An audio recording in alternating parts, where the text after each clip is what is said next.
Yes, good morning mga paps. Isang magandang umaga naman sa ating lahat. Ito ay mabilisang vlog lang mga paps.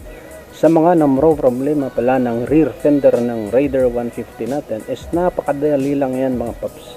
So bago natin pag-usapan yan, kung hindi ka pa nakakapag-subscribe sa aking channel, mag-subscribe ka na. At pakihit na rin yung notification bell para updated ka sa mga bago kong videos.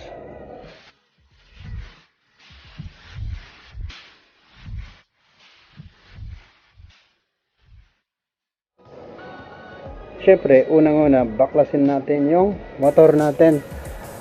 Tanggalin lahat natin yung fairings, gaya niyan.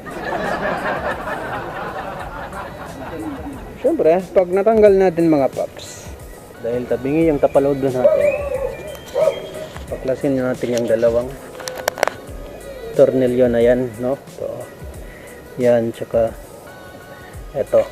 Kuha tayo ng 10mm na socket para dito, no? Para dito, yan, ito. Tapit natin. Yan. Ito, at saka to. Sa ilalim nito mga paps, makikita yung head nitong bolts. Ito yung sinasabi ko sa inyo. Yan, pasok lang natin yan, baklasin natin yan. Tsaka ito yung isa. Ito yung isa.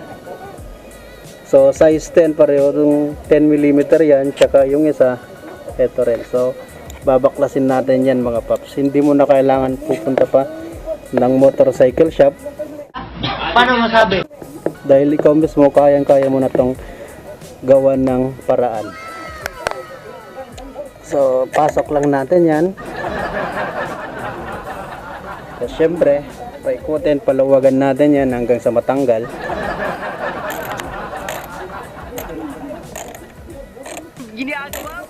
Lumuwag na mga paps. So, yung isa, kailangan rin nating luwagan.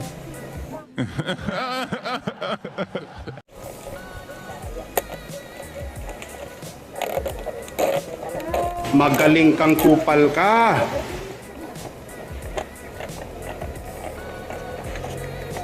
So, tanggal na mga paps. Ito yung dalawang tornilyo na nakakabit sa tapalodo natin.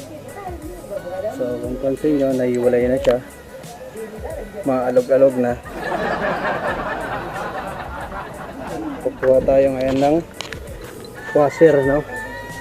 Titignan natin kung saan yung diferensya, kung dito ba sa liwa o dito sa may kanan. Siyempre maglalagay din tayo ng washer. Ito, washer pops.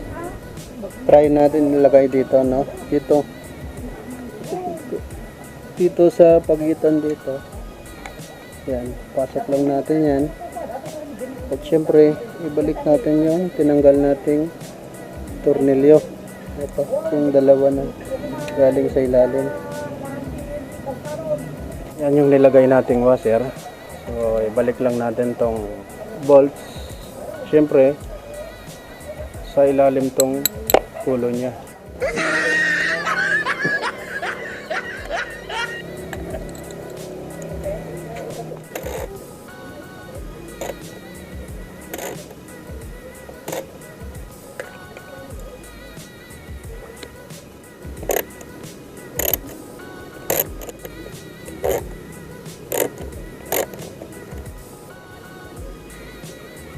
So, yun nga mga paps, tapos na natin na ibalik at nalagyan ng washer dito.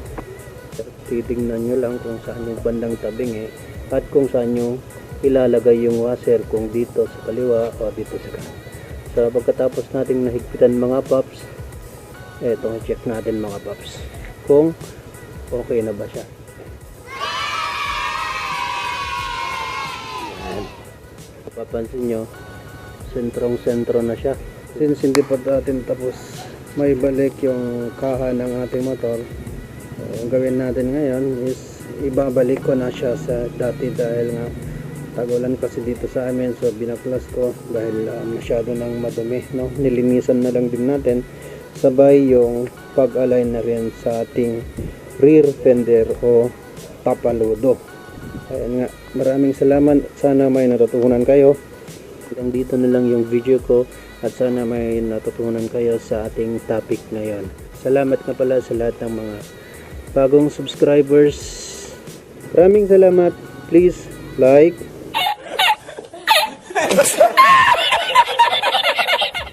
share, and subscribe.